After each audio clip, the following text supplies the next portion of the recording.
ओम अज्ञानतिमिरान्धस्य ज्ञानाञ्जनशलाकया चक्षुरुन्मीलितं येन तस्मै श्रीगुरवे नमः। धर्मसनुष्ठिता पुंसां विश्वक्सेन कथासूया नोत्पादाय यदिरतिं श्रम एव हि केवलम्।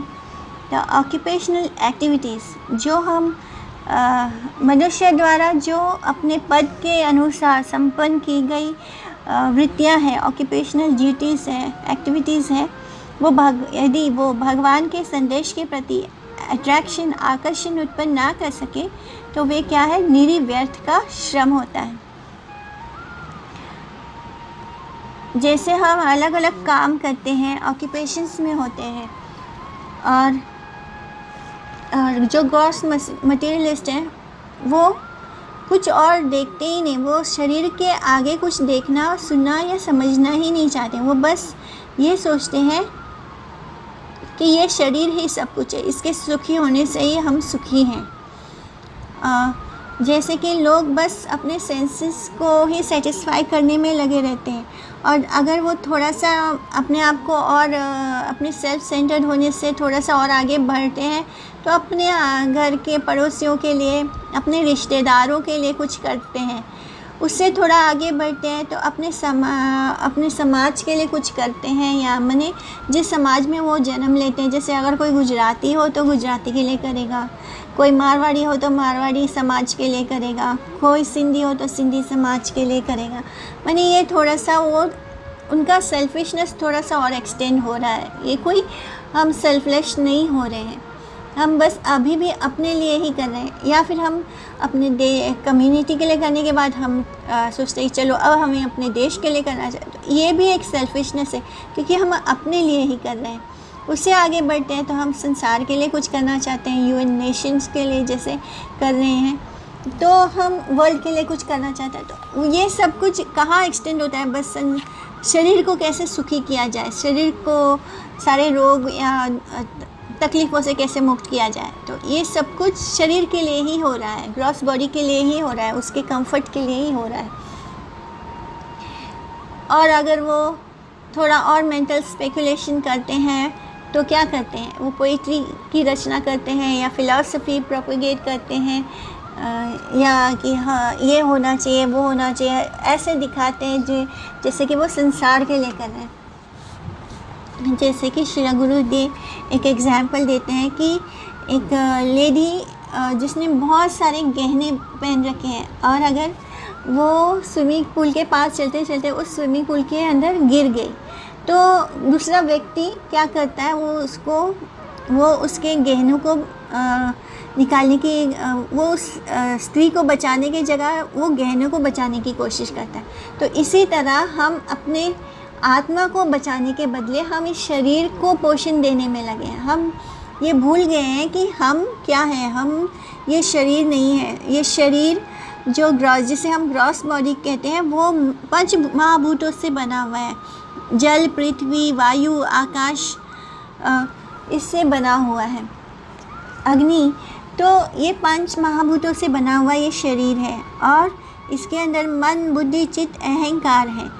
तो जो मन, बुद्धि, चित्त, अहंकार है वो आत्मा के अंडरगारमेंट की तरह समझ लीजिए, और जो 5 महाभूत से बना ये ग्रॉस बॉडी है, ये हमारी आत्मा का आउटर गारमेंट है।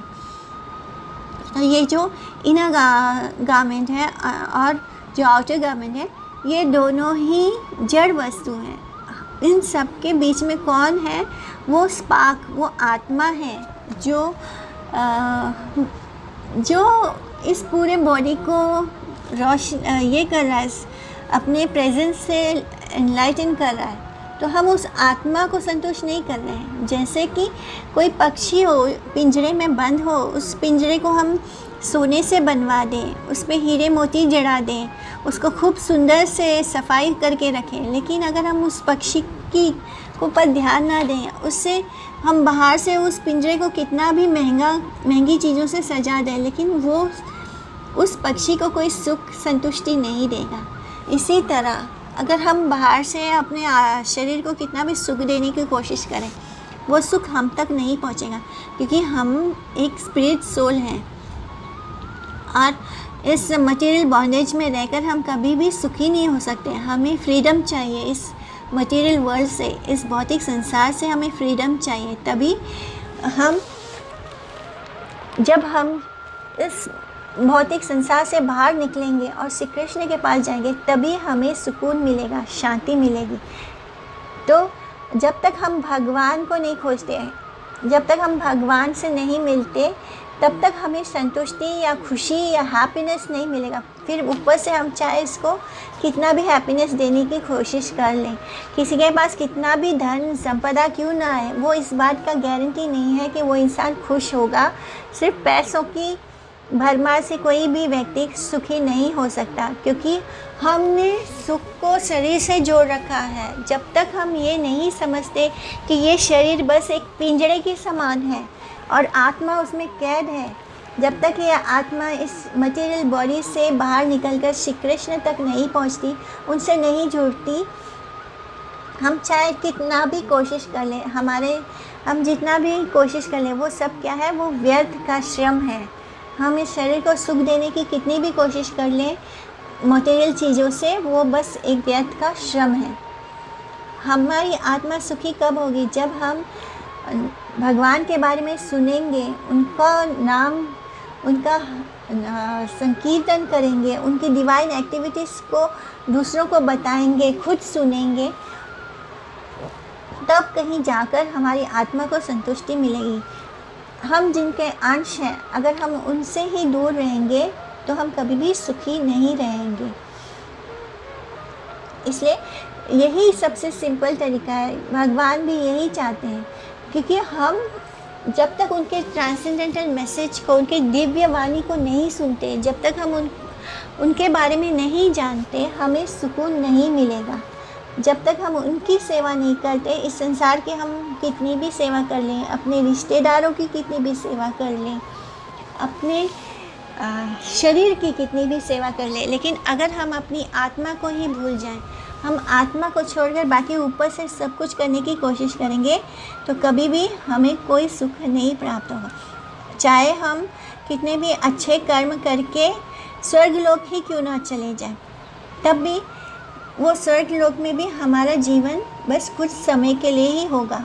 वहाँ से भी हमें वापस लौटना होता है, क्योंकि वो भी परमानेंट अबोर्ड नहीं है, वो भी इटर्नल अबोर्ड नहीं है। वहाँ भी जब हमारे अच्छे कर्मों का लेखा जोखा ख़त्म होगा, तब दोबारा हम वापस इसी धरती पर आ जाएंगे। इसलिए हम अपने परमानेंट अबोर्ड को ढूंढने की कोशिश करें, वो घर को ढूंढने की कोशिश करें जहाँ से हमें कभी वापस नहीं आना पड़े, क्योंकि जो आत्मा है वो जानती है कि वो कृष्ण का अंश है, और जब वो उसके बारे में सुनती है तभी उसको सुकून मिलता है।